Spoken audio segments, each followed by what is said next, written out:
సింహాద్రి అప్పన్న చందనోత్సవం వైభవాన్ని ఈ సంవత్సరం కూడా సేవకు వెళ్ళామండి.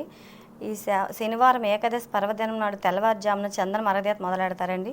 గంగదారి నుండి తెచ్చిన 108 కలశాలతో అర్చక స్వాములు పూజ చేస్తారండి.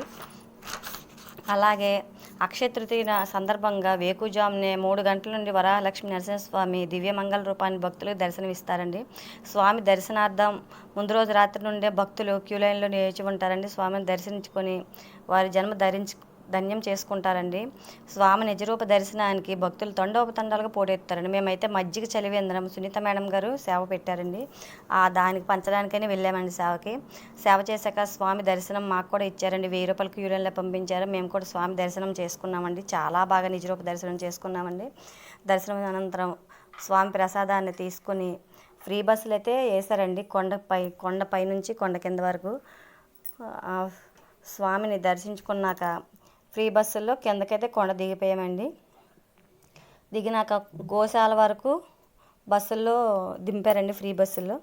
అక్కడ నుంచి మళ్ళీ వేరే బస్సులు ఎక్కేసి ఇంటికైతే వచ్చేసామండి.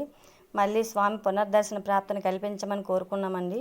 ఏడుకొండలవాడ వెంకటరమణ గోవింద గోవింద, సింహాద్రప్పన్న గోవింద గోవింద.